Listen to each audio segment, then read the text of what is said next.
Alright, let's get started on the part 3 of this video. There are also a few other types of democracies that you must know.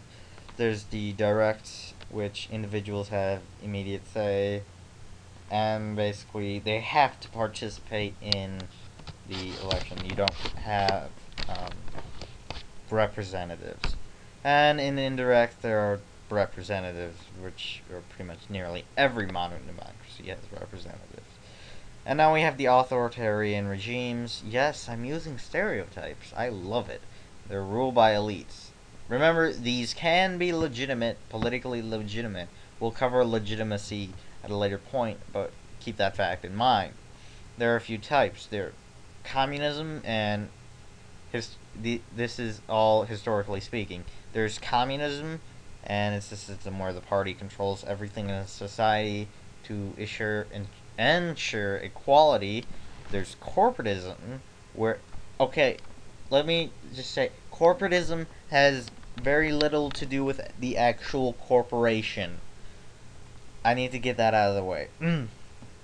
The government interacts with interest groups. Yes, corporations can be interest groups, but there's also labor, there's also environmental groups. There's endless amounts of groups.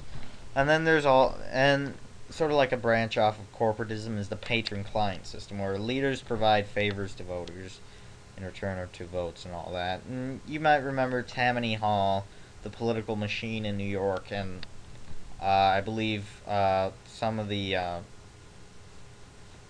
hmm I believe like the representatives sort of did favors for immigrants for votes.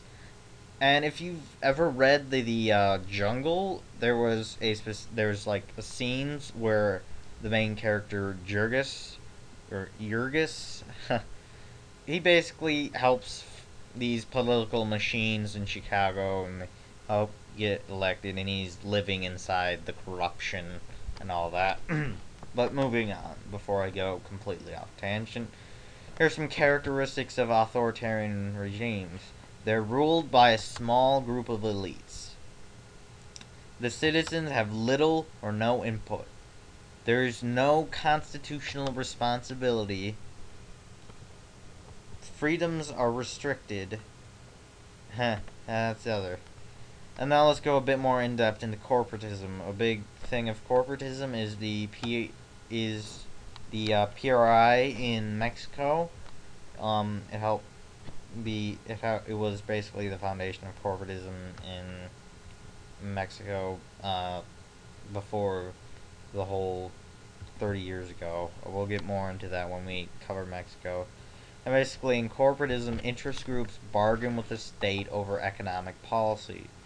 The government might appear to be less authoritarian because it's taking input from groups, but in reality, it isn't. To expand upon that, only a few groups have a say, and I hate that quotation should be that way. I'm OCD. Thank you very much. Huh. The state controls what interest groups form, so they can limit the amount of interest groups there are, which is generally not very fair. And interest groups are funded and managed by the state themselves. If that doesn't scream authoritarianism-ish, then I don't know what will. We also have totalitarianism, and we gotta remember this is not the same as authoritarianism.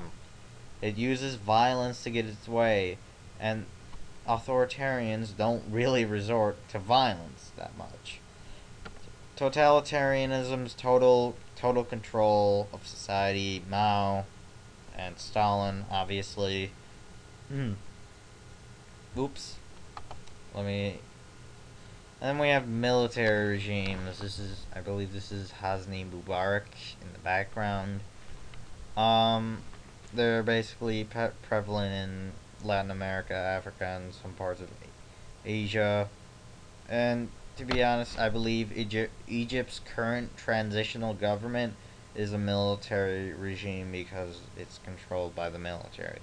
When I made this Prezi, I believe it was controlled by the military. It might have changed right now. Just saying.